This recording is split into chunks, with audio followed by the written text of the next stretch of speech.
یہ لکھا ہے کہ کوئی بزرگ تھے تو انہوں نے شیطان سے پوچھا او بھائی تینوں سب تو زیادہ پسند کون ہے، وہ تجھے سب سے زیادہ ناپسند کون ہے؟ تو شیطان ان بزرگوں کو جواب کیا دیتا ہے؟ وہ کہتا ہے مجھے سب سے زیادہ کنجوس عبادت گزار پسند ہے، نمازیں پڑھ رہا ہے، حج کر رہا ہے، عمرے کر رہا ہے، اس کی پیشانی پہ وہ سجود کے داغ بھی پڑ چکے ہیں، لیکن جانا اس نے اپنی کنجوسی کی وجہ سے دوزخ میں ہے۔ اس نے پوچھا سب سے زیادہ پسند، اس نے کہا یہ کنجوس ہے۔ اس نے کہا سب سے زیادہ ناپسند کون ہے؟ اس نے کہا سخی، غلطیاں بھی ہیں، کوتاہیاں بھی ہیں، لیکن جانا اس نے اپنی سخاوت کی وجہ سے جنت ہی میں ہے، سخی بن جاؤ۔ اور جب اقبال نے بھی لکھا نا حضرت عثمان غنی رضی اللہ، تو امت کے حال کو دیکھ کے اقبال بھی رویا ہوگا، تو پھر اقبال دیکھ کے لکھتا کیا ہے؟ اقبال لکھتے ہیں نہ حیدری فقر ہے مولا علی فقیری، حضرت عثمان غنی امیری۔ تو کیا اقبال کہتے ہیں نہ حیدری فقر ہے نہ دولت عثمانی ہے، سخی ہو۔ اب میں آپ کو بتاتا ہوں سخاوت کیا تھی حضرت عثمان غنی رضی اللہ تعالیٰ عنہ کی، داماد رسول علیہ الصلوۃ والسلام۔ یہ لکھا ہے کہ حضرت سیدنا ابو بکر صدیق رضی اللہ تعالیٰ عنہ کے دور مبارک میں نا مدینہ پاک میں قحط پڑ گیا، تو سارے جو مدینہ کے رہنے والے تھے وہ حضرت ابو بکر صدیق رضی اللہ تعالیٰ عنہ کی خدمت میں حاضر ہوئے، آ کر عرض کی اے خلیفہ رسول دعا فرمائیں۔ آپ نے فرمایا انشاءاللہ آج رات تک غلہ آ جائے گا۔ لکھا ہے کہ حضرت عثمان غنی رضی اللہ تعالیٰ عنہ کے 70 اونٹ مال سے بھرے ہوئے بکنے کے لیے شام گئے تھے حضرت، اور آج کے دور کے لحاظ سے آپ اس کو کنٹینر بھی کہہ سکتے، اونٹ پہ حضرت کو تھوڑا سامان نہیں لگتا، بڑا سامان آ جاتا ہے اونٹ پہ، چھوٹا کنٹینر، 70 کنٹینر آپ کے بکنے کے لیے شام گئے ہوئے تھے۔ رضی اللہ تعالیٰ عنہ کو بھی پتا تھا کہ امت کی کیا حالت ہے، آپ نے وہ 70 اونٹ شام سے مدینہ پاک واپس بلوا لیے۔ اب جب وہ 70 اونٹ قحط کے زمانے میں مدینہ طیبہ واپس آئے نا، تو جو تاجر تھے وہ سارے اکٹھے ہو کے نا حضرت عثمان غنی رضی اللہ تعالیٰ عنہ کی خدمت میں حاضر ہوئے، آ کے عرض کی اے عثمان قحط بھی پڑا ہے تو آپ کے 70 اونٹ بھی واپس آ گئے ہیں، تو بیچتے ہو؟ آپ نے مسکرا کر فرمایا کتنے گنا پر خریدو گے؟ عرض کی حضور 2 گنا۔ آپ نے فرمایا نہیں بیچوں گا۔ عرض کی حضور 3 گنا۔ آپ نے فرمایا نہیں بیچوں گا۔ عرض کی حضور 5 گنا۔ آپ نے فرمایا نہیں بیچوں گا۔ اب 5 گنا بڑا منافع تھا، تو تاجر حضرت عثمان غنی رضی اللہ تعالیٰ عنہ کی بارگاہ میں عرض کرتے ہیں اے عثمان بڑا منافع کا سودا ہے، اس سے زیادہ تمہیں کوئی نہیں دے گا، کر لو سودا۔ آپ مسکرا کر فرمانے لگے میں تو اسے بیچوں گا جو 10 گنا دے گا۔ کسے بیچوں گا؟ جو 10 گنا دے گا۔ وہ تاجر آگے سے کہتے ہیں عثمان 10 گنا کون دے گا؟ تو آپ نے فرمایا کیا تم نے قرآن نہیں پڑھا؟ من جاء بالحسنہ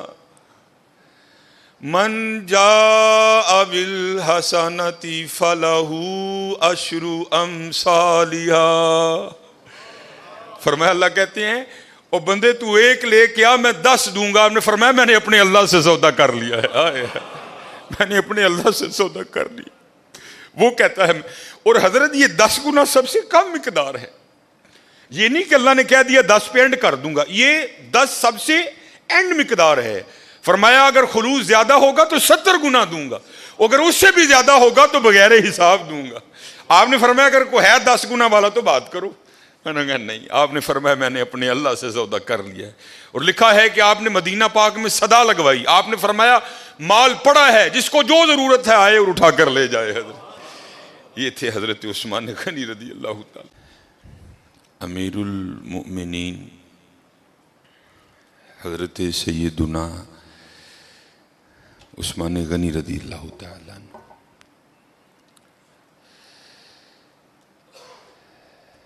لکھا ہے کتابوں میں کہ حضرت عثمان غنی رضی اللہ تعالیٰ عنہ کے علاوہ کوئی ایسی شخصیت نہیں ہے کہ جس کے نکاح میں ایک نبی کی 2 بیٹیاں آئیں، یہ سعادت اللہ نے حضرت عثمان غنی کو عطا فرمائی، اور بلکہ دو ہی نہیں آئیں، حضرت سیدنا علی المرتضیٰ رضی اللہ تعالیٰ عنہ راوی ہیں، جس کا مفہوم ہے کہ نبی علیہ الصلوۃ والسلام نے ارشاد فرمایا کہ اگر اللہ جل شانہ مجھے 40 بیٹیاں بھی عطا کرتا نا تو میں نے ایک ایک کر کے عثمان غنی کے نکاح میں دے دینی تھی۔ 5ویں پشت میں حضرت عثمان غنی رضی اللہ تعالیٰ عنہ کا جو سلسلہ نسب ہے وہ نبی علیہ الصلوۃ والسلام سے جا کے مل جاتا ہے، اور حضرت علی رضی اللہ تعالیٰ عنہ بھی فرماتے ہیں کہ نبی علیہ الصلوۃ والسلام کے صحابہ میں سب سے زیادہ خوبصورت حضرت عثمان غنی تھے رضی اللہ تعالیٰ، بڑے خوبصورت تھے آپ، بڑے حسن و جمال اللہ نے عطا کیا تھا۔ اور پھر حضرت عثمان غنی رضی اللہ تعالیٰ عنہ سخی بھی بڑے تھے، ہم سخی نہیں کوئی بھی ہے، ہمارے تو آگے جب تک کو بندہ آدھا گھنٹہ آ کے اپنا رونا نہ روئے ہم کہاں دیتے ہیں۔ سخی وہ ہوتا ہے جو بغیر وجہ کے بھی دے دیتا ہے، اور اگر کوئی مانگنے آتا ہے تو پھر اس کی طلب سے بھی زیادہ دیتا ہے۔ اب بہت سخی تھے، اگر کبھی آپ کتابیں اٹھا کر مطالعہ کریں تو آپ کو بہت زیادہ معاملات ایسے ملیں گے حضرت عثمان غنی رضی اللہ تعالیٰ عنہ کی سخاوت کے، بڑے سخی تھے، بہت زیادہ عطا فرماتے تھے۔ لیکن اب تو حضرت بس دینا ہم نے کیا ہے، ہم تو دلوں پہ بجلیاں گراتے ہیں۔ یہ تھوڑے دن پہلے ہی نا ہمارا تو کام ہی حضرت یہ ہے، یہاں سے وہاں، وہاں سے یہاں، اور یہاں سے پھر وہاں۔ ایک گھر جانا تھا، لوگ نا اپنے گھروں میں بد دعائیں اکٹھی کر کے بیٹھے ہوئے ہیں، اور پھر ہمیں بلا کے کہتے ہیں جی دعا کرو۔ وہ ہماری دعا میں اتنی کہاں طاقت آ گئی جو اتنی بد دعاؤں کی تلافی کر دے۔ میں آپ کو بتاتا ہوں کس طرح لوگ ہم ہائیں کس طرح لیتے ہیں، اور اس کی وجہ کنجوسی، ہماری کنجوس بڑے ہیں ہم لوگ۔ لیکن دکھ کی بات یہ ہے کہ ہم اپنی ذات کے لیے کنجوس نہیں ہیں۔ گھڑی بڑی مہنگی خریدنی ہے، موبائل آئے فون سے نیچے نہیں لینا، لیکن جب معاملہ اللہ اور اللہ کے رسول کا آئے گا پھر ہم کنجوس۔ یہ تھوڑے دن پہلے ہی میں نے مشاہدہ کیا، ایک گھر جانا تھا کسی وجہ سے، اس سے پہلے کہ میں جا کے دروازے پہ دستک دیتا، مجھ سے پہلے ایک مائی صاحبہ دروازے پہ دستک دے چکی تھی۔ اپنے ہاتھ میں انہوں نے مٹھائی کی ایک ٹوکری اٹھا رکھی، ہاتھ پہ انہوں نے کافی کڑے پہنے ہیں، انگلیوں پر اماں جی نے واوی انگوٹھیاں پہن رکھی، اور انتہائی متکبرانہ انداز۔ مجھ سے پہلے انہوں نے دستک دے دی۔ ایک چھوٹا سا بچہ باہر آیا تو اس کو بڑے گندے انداز میں کہتی ہیں جا بھی اندرو جا کے کو پانڈا لیا، اے منڈے دی منگنی کی تھی تیرا منہ مٹھا کراؤں۔ اب وہ تو بچہ تھا، اس کو لگا شاید اماں ساری ٹوکری مجھے ہی دے جائے گی، وہ بھاگتا ہوا گیا اور اندر سے اتنی بڑی تھالی لے آیا۔ اب میں بھی پاس کھڑا ہوں، اب وہ اماں نے بچے کی طرف بڑے غصے سے دیکھا، لیکن اماں کو بھی اتنی بڑی تھالی دیکھ کے شرم نہیں آئی کوئی، اس نے 2 لڈو نکالے اور رکھ دی اس میں، اور آگے چلتی بنی۔ اب وہ بچہ اندر لے کے چلا گیا۔ اس کے بعد کیا ہوا میرے نہیں علم میں کوئی، بہرحال تھوڑی دیر بعد میں نے بھی دروازے پہ دستک دے دی۔ بچہ چھوٹا آیا، میں نے کہا پتر ابو گھر ہیں؟ ہاں۔ میں نے ان سے جا کر کو حافظ سلیمان آیا ہے، تو ابو آئے، انہوں نے اندر بھی، اس سے پہلے گھر میں کیا جنگ ہو گئی مجھے نہیں پتا کوئی۔ اور بھائی گھر میں 10 افراد ہیں، تم 2 لڈو دے کے جا رہے ہو، بیچارے 2 لڈوؤں کا کیا کریں؟ سوچتا نہیں کوئی بھی یار، تیرے منڈے دی منگنی ہوئی ہے، مٹھیائی بانٹنا کو فرض ہے، وہ بانٹنی ہے، پھر دیکھ تو صحیح گھر میں فرد کتنے ہیں۔ اب اس سے پہلے گھر میں کیا جنگ لگ گئی مجھے نہیں پتا کوئی۔ میں جب گھر میں جا کے ڈرائنگ روم میں جو ان بیچاروں کا ماڑا سا تھا میں ہٹ گیا تو اتنی آواز میری کان میں کسی عورت کی آئی، مرن جوگی کی لڑائی دے گی نہ ہی دے کے جاندی، کو فائدہ ہوا اس کو؟ دھیان رکھا کرو یار، منڈے کی منگنی کی، آپ کے پوتے کی، آپ کے دوتے کی مٹھیائی بانٹنا فرض نہیں ہے، خدا کا واسطہ جب بنڈنی ہے تو تھوڑا دل تو نکالو یار، کم از کم دیکھ لو اس گھر میں کتنے افراد ہیں۔ یہ جو 2 لڈو میں اپنے بیٹے کی مٹھائی کی دیکھ کے جا رہی ہیں، بیچارے کی کرن گے نا 2 لڈو اندر؟ اس سے پہلے اس اماں نے اس گھر سے کتنی بد دعائیں اکٹھی کر لی مجھے نہیں پتا کوئی۔ یہ میرے کانوں میں اتنی بس آواز آئی ہے کی مرن جوگی لڑائی دے گی سڑے کار ہے۔ ہم سخی نہیں ہیں حضرت، ہم سخی نہیں ہیں۔ سخی وہ ہے جو بغیر وجہ کے دیتا ہے، اور اگر کوئی وجہ والا بھی آئے تو پھر وہ اس کی طلب سے بھی بہت زیادہ دیتا ہے، اور بے تحاشا۔ حضرت کسی کو بھی اٹھا کر دیکھ لو، یہ میں حضرت عثمان غنی رضی اللہ تعالیٰ عنہ پر صرف اس کو ختم نہیں کرتا، کسی کو بھی اٹھا کر دیکھ لو، حضرت فاروق اعظم کو پڑھ لو، حضرت ابوبکر صدیق کو پڑھ لو، حضرت نبی علیہ الصلوۃ والسلام کا جب وصال ہو گیا نا، تو ایک چھوٹی سی بچی حضرت ابوبکر صدیق رضی اللہ تعالیٰ عنہ کی خدمت میں آئی اور آ کے نا رونے لگ پڑی، اور ایسا روئی کہ نبی علیہ السلام کے خلیفہ کو بھی رلا دیا۔ جب تھوڑی اس کی طبیعت سنبھلی نا تو خلیفہ رسول علیہ الصلوۃ والسلام نے پوچھا رون کیوں ڈئی ہیں؟ تو کہتی ہے نبی علیہ الصلوۃ والسلام نے پردہ کر لیا، وصال ہو گیا حضور کا۔ تو آپ نے فرمایا تجھے کیا بتاؤں کہ ابو بکر کے دل پہ کیا گزر رہی ہے؟ تو آپ نے فرمایا رو کیوں رہی ہے؟ تو کہتی ہے گھر میں صرف میری دادی ہے جو نابینا ہے، امی انتقال کر گئیں، والد صاحب ایک غزوے میں شہید ہو گئے، اب میں ہوں اور میری اندھی دادی ہے، ایک ہماری بکری ہے، اسی کے دودھ سے ہمارا گزر بسر ہوتا ہے۔ تو آپ نے فرمایا بکری مر گئی؟ وہ کہتی نہیں ہے۔ دودھ دینا چھوڑ دیا؟ نہیں دے رہی ہے۔ تو آپ نے فرمایا رو کیوں رہی ہے؟ وہ کہتی ہے دادی اندھی ہے، وہ تو دودھ نکال نہیں سکتی، میں چھوٹی ہوں مجھے نکالنا آتا نہیں۔ جب نبی علیہ الصلوۃ والسلام حیات تھے تو آپ روز آیا کرتے تھے اور ہمیں دودھ نکال کے دیا کرتے تھے، اب رو اس لیے رہی ہوں کہ حضور کا تو انتقال ہو گیا، اب دودھ کون نکالے گا؟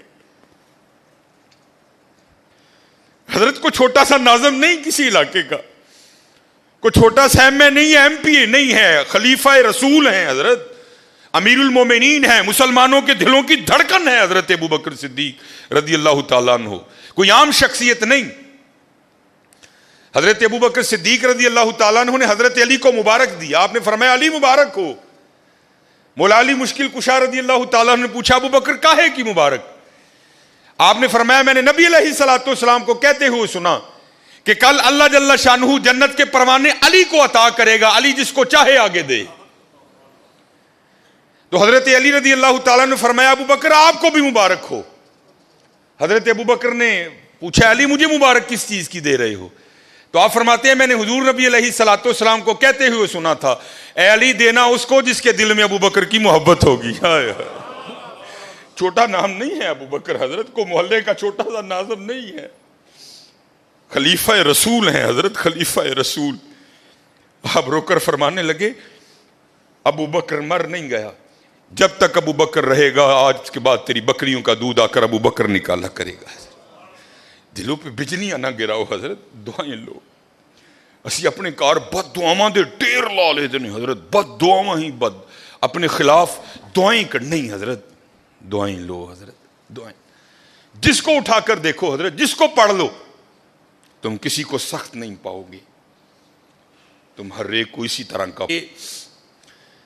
اگر کوئی کو اس کا حوالہ دیں تو میں نے یہ بات کسی کتاب سے نہیں پڑھی، میں ایک دفعہ ایک ختم پر گیا، وہاں ایک بڑے بزرگ عالم دین تھے، انہوں نے یہ بات بیان کی، اس لیے مجھے حوالہ نہیں معلوم، لیکن بات بڑی مشہور ہے۔ یہ مدینہ پاک کا نا بڑا مشہور یہودی قبیلہ تھا بنو قریظہ، انہوں نے ایک وعدہ خلافی کی اور پھر سزا یہ آئی اللہ کی طرف سے کہ حکم دیا ان سب کی گردنیں اڑا دو۔ بنو قریظہ یہودیوں کا قبیلہ تھا، وہ سب کی گردنیں مار دی گئیں، نبی علیہ السلام موجود تھے، سب کی گردنیں اتاری گئیں۔ تو میں نے پڑھا نہیں، ایک عالم دین تھے اور ماشاءاللہ ان کا نام ہی ایک بہت بڑا حوالہ تھا، تو کہتے ہیں صرف ایک یہودی رہ گیا، آخری یہودی، حضرت علی رضی اللہ تعالیٰ عنہ گردنیں اتار رہے تھے، تو نبی علیہ السلام نے فرمایا علی سے چھوڑ دو، جانے دو اسے۔ اب یہ نہیں کہ نعوذ باللہ من ذالک، کیونکہ ان کی شان تو یہی سمینا و اطعنا، کوئی اختلاف نہیں تھا، یہ تھا راز جاننے کے لیے۔ مولا علی رضی اللہ تعالیٰ عنہ نے نبی علیہ السلام کی بارگاہ میں عرض کی اللہ کے رسول یہ بھی تو یہودی ہے، جو قصور انہوں نے کیا تھا اس نے بھی تو کیا ہے۔ اے اللہ کے رسول آپ پر ماں باپ فدا ہوں، ان کی اتار دی، اس کو کیوں چھوڑ دیا؟ تو نبی علیہ السلام نے فرمایا اے علی رضی اللہ تعالیٰ عنہ، ابھی جبرائیل امین علیہ الصلوۃ والسلام خدا کا سلام اور پیغام لے کر آئے تھے، اور سلام کے بعد پیغام یہ آیا ہے محبوب اسے معاف کر دو، یہ سخی ہے، یہ غریبوں کو کھانا کھلاتا ہے۔ یہودی حضرت محبوب یہ سخی ہے، یہ غریبوں کو کھانا کھلاتا. اور حضرت ایک نہیں، قرآن پاک میں بار بار مذمت آئی، تو غریب کو کھانا ہی نہیں کھلاتا. چلو میں دور نہیں لے کے جاؤں گا، وہ پارا جو آپ سارے کھول سکتے ہو، جو تقریباً 8ویں اور 9ویں اور 10ویں کے نصاب میں بھی شامل رہی، اور تقریباً اس وقت تقریباً وہی سارے چہرے بیٹھے ہیں جنہوں نے یہ نصاب پڑھ رکھا ہے. حضرت ارائیت الذی، سورہ ماؤن، ارائیت الذی یکذب بالدین فذلک الذی یدعو الیتیم، وہ یتیم نو دھکے دیندا ہے. ولا یحض علی طعام المسکین، مسکین نو کھانا نہیں کھواندا. سورہ فجر 30واں پارہ، پھر وہی بات آئی حضرت، ولا تحاضون علی طعام المسکین، مسکین نو کھانا نہ. دلوں پہ بجلیاں گرایا کرو اسے ماڑے کار. میں نے یہ روایت نہیں پڑھی، میں اس دن پڑھ رہا تھا تو کیونکہ جب امام حسین رضی اللہ تعالیٰ عنہ کو شہید کیا گیا نا، تو پھر آپ کے جسم مبارک سے لباس بھی اتار لیا گیا تھا. تو کیونکہ امام زین العابدین رضی اللہ تعالیٰ عنہ، اللہ کو ایک سلسلہ مقصود تھا، چلنا تھا سلسلہ آگے، آپ بچ گئے. اللہ ابن زیاد نے آپ کو بھی شہید کرنے کا حکم دیا. تو پاس ایک شخص کھڑا تھا تو وہ کہنے لگا ابن زیاد شرم کر، کیا بچے بھی قتل کیے جائیں گے؟ تو ابن زیاد نے حضرت زین العابدین رضی اللہ تعالیٰ عنہ چھوڑ دیا. تو جب حضرت امام علی مقام کو شہید کیا گیا نا، تو آپ کے جسم مبارک سے آپ کا لباس بھی اتار لیا گیا، گردن مبارک سے سر مبارک کو کاٹ دیا گیا. تو میں پڑھ رہا تھا رات کو مطالعے میں کہ جب امام حسین رضی اللہ تعالیٰ عنہ کا کرتا مبارک اترا نا، حالانکہ میں نے یہ امام زین العابدین کے لیے بھی پڑھی ہے، امام حسن رضی اللہ تعالیٰ عنہما کے لیے بھی پڑھی ہے. تو رات کو پڑھ کے میں پھر بڑا رویا یار، وہ سارا گھرانہ ہی ایسا سونا تھا. وہ تو نا یہ پیچھے نشان تھا. تو آپس میں وہ یزیدی سپاہی باتیں کرنے لگ گئے، بھائی یہ تو شہزادے ہیں، تو یہ ان کے پیچھے نشان کیا ہے؟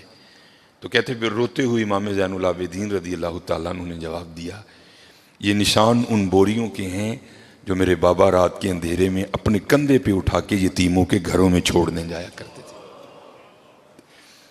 امام زین العابدین کے لیے بھی پڑھی، امام حسن کے لیے. بڑا یار سارا گھرانہ اتنا سخی تھا، اتنا لجپال گھرانہ تھا سارا. ہم سخی نہیں ہیں، بڑے کنجوس لوگ ہیں حضرت. اب یہ ماشاءاللہ عاشورہ آنے والا ہے، جو ہماری حضرت امام حسین سے عقیدتیں ہیں وہ کسی سے ڈھکی چھپی نہیں ہیں. لیکن حضرت 10 محرم کو ہونا کیا ہے، وہ کیا کہتے ہیں، ٹھڈ رج گیا اکھاں نہیں رجیاں ہونی. کوئی ہر بندے نے 6 شاپر اٹھائے ہیں، ادھر سے لے گا آگے جا کے رکھ دے گا، پھر اگر سے نیا اٹھائے گا پھر اس کو بھی آگے جا کے. اس دفعہ کوشش کرنا حضرت کہ کچھ پکا کے نا کچھ بنا کے اسے ماڑے کر دے. یہی ان کا طریقہ تھا، اسے ماڑے کار دے کے آئی. اور ایتھے کی حضرت جی گھر دے 12 جی نے میں منڈے دی منگنی کیتی ہے جی، 2 لڈو دے کے او گے جی بھائی ہوئی نہیں. سخی بنو حضرت، بد دعائیں نہ لو، دعائیں لو لوگوں کی، سخی بنو. یہ لکھا ہے کچھ بات جائے، اللہ سانو معاف کر دے. بڑے کنجوس لوگ ہیں، بڑے ظالم حضرت سے، اللہ سانو معاف کر دے. جس کے پاس نہیں ہے تو اس کی تو سمجھ آئی یار، جس کے پاس ہے وہ کیوں اس طرح ہے. اور ایک بات تھی بڑی دیر وہ واٹس ایپ پہ گھومتی رہی، اور حقیقت ہے ہم لوگ اسی طرح کرتے ہیں. کسی نے بڑی جوتی ماری تھی کسی کو، اس نے کیا لکھا، اس نے کہا ایک امیر عورت کپڑے کی دکان پر بیٹھ کر نا دکاندار کو کہہ رہی تھی، میرے منڈے دا ویاہ ہے تے جڑی سب نہ لو کوالٹی ہے نا ذرا منو وہ دکھا، میں اپنی کام والی نو کپڑے دینے نے. اور دوسری طرف کیا لکھا تھا کہ ایک غریب کام والی دکان پر کیا کہہ رہی تھی، اور میں جنہاں دے گھر کام کرنی ہے انہاں دے منڈے دا ویاہ ہے، ذرا منو مہنگا جہا سوٹ وکھا میں دینا ہے. نہ حیدری فقر ہے نہ دولت ہے، عثمانی ہے. اور کنجوس نہ بنیو حضرت، کدی ظالم نہ بنیو، سخی بنیو، سخی بنیو حضرت. اللہ کو سخی بڑا پسند ہے. یہ لڈوؤں والا معاملہ میرے ساتھ بھی ہوتا، لیکن اللہ کا شکر ہے میرے ساتھ 3 نہیں یا 2 نہیں ہوتے. اس کی وجہ ہے سامنے محلہ ہے، میں خطیب ہوں، ہر بندہ اس بات کا دھیان رکھتا ہے بھئی حافظ صاحب دے گھر بھیجنا ہے، تو ظاہر چیز تھوڑی ایکسٹرا آتی ہے. لیکن حضرت دھیان رکھیا کرو، خوش کرو لوگوں کے دلوں کو یار، دلوں پہ بجلیاں نہ گرایا کرو. نہ بانٹو اپنے بیٹے کی مٹھائی منگنی کی، کوئی نہیں ہے، کچھ بھی نہیں ہوگا حضرت، لیکن یار یہ 2 لڈو نہ دو یار، 2 لڈو نہ دو. کسی کے لیے کوئی چیز کوئی اہمیت نہیں رکھتی، لیکن کوئی ہوتا ہے اس کے لیے وہ چیز بہت کچھ ہوتی ہے حضرت. منڈے کی منگنی کی مٹھائی بانٹنا فرض نہیں ہے حضرت، لیکن جے دین جاندے ہو خدا دا واسطہ ہے اپنی بیبیاں نو او چلیے اینا دھیان کر گھر جی کنے نے، یہ تیرے 2 لڈوؤں کا کیا کریں گے وہ غریب لوگ، حضرت دھیان کیا کرو. حضرت عثمان غنی رضی اللہ تعالیٰ عنہ اب حضرت اب حالی بانٹتے نہیں تھے، اب بانٹنے کا بھی انداز سنو کیسا تھا ان لوگوں کا. نبی علیہ السلام نے گھر تشریف لائے تو بظاہر کا لفظ ضروری ہے، بظاہر کچھ موجود نہیں تھا حضرت. آپ آئے، آپ نے آ کر پوچھا کچھ کھانے کو ہے؟ عرض کی گئی اللہ کے رسول نہیں ہے کچھ بھی، کیونکہ اما عائشہ رضی اللہ تعالیٰ نے فرماتی ہیں 3 چاند گزر جایا کرتے تھے کشان نبوت میں چولہا نہیں جلتا تھا. نبی علیہ السلام تشریف لے گئے، نماز پڑھانے کے بعد نا حضور پھر گھر تشریف لائے تو کیا دیکھا کہ کھانا پڑا ہے. آپ نے پوچھا یہ کھانا کہاں سے آیا ہے؟ تو عرض کی گئی اے اللہ کے رسول علیہ السلام ہم کھانا رکھنے والے کو نہیں جانتے، کیونکہ انہوں نے کپڑے سے اپنا منہ چھپا رکھا تھا، دستک دیتے جاتے تھے اور کھانا رکھتے جاتے تھے. تو لکھا ہے کہ حضور نبی کریم علیہ السلام کی مبارک آنکھوں میں آنسو آ گئے. حضور نبی علیہ السلام نے کیا ارشاد فرمایا؟ آپ نے فرمایا میرے عثمان دے علاوہ اور کون ہو سکتا ہے، میرے عثمان کے علاوہ اور کون ہو سکتا ہے. عثمان غنی رضی اللہ تعالیٰ عنہ نہ حیدری فقر ہے نہ دولت عثمانی ہے حضرت. ہمیشہ دھیان رکھنا اے ساریاں ونڈا اس بے نیاز دیاں نے حضرت. اور وہ چاہتا تو سب کو امیر کر دیتا، وہ چاہتا تو کسی کو کسر نہ آنے دے، لیکن کیا تبارک الذی بیدہ الملک وہو علی کل شیء قدیر. ہاں کیا الذی خلق الموت والحیات لیبلوکم ایکم احسن عملا. اسی دیکھاں گے تاڑے جو چنگے کام کیڑا کردا ہے. یہ نہ سمجھنا کہ حضرت جب اس کی باری آئی تو خدا کے خزانوں میں سے ختم ہو گیا تھا، نہیں حضرت، اس کے خزانے تو بھرے پڑے. ہاں یہ ہے میں دیکھوں گا کہ تم میں سے اچھے کام، ہاں آزمائش ہے حضرت، دھیان رکھنا ہمیشہ ماڑے اندر. حضرت میرے گھر مہمان آ گئے، بڑے امیر کبیر ریلیٹیو ہیں ہمارے وہ. تو اس وقت میں اب آپ کو بتا دوں کسی کے لیے کوئی چیز کچھ نہیں ہوتی. بڑے ماشاءاللہ میرے گھر میں اس وقت بظاہر کچھ نہیں تھا، لینے جانا تھا. تو میری عادت ہے کہ کیونکہ نبی علیہ السلام کی حدیث پاک کا مفہوم ہے وہ گھر جس میں مہمان گیا اور خالی لوٹ آیا وہ اس طرح ہے جس طرح وہ قبرستان گیا حضرت. اس لیے میری عادت ہے اگر نہیں کچھ گھر میں تو چلو ٹھیک ہے، لیکن اگر کچھ ہو تو میں کوشش کرتا ہوں کہ چلو کچھ کھا ہی لے حضرت. تو گھر میں نہ مٹھائی پڑی تھی. اب بتا دو کسی کے لیے کوئی چیز کچھ بھی نہیں ہوتی حضرت. تو میں نے وہ رکھ دی. تو وہ بچوں کی اماں بڑا بھائی آفسا بہن نے نہیں کھانی، یہی تو چاکلیٹ وغیرہ کھاتے ہیں. کسی کے لیے کوئی چیز کچھ نہیں ہوتی حضرت، لیکن کسی کے لیے کوئی چیز بہت کچھ ہوتی ہے حضرت، بہت کچھ ہوتی ہے. اس لیے دعا کرو اللہ ہمیں سخی کر دے حضرت، اللہ ہمیں سخی کر دے. اللہ کو کنجوس لوگ نہیں پسند کوئی.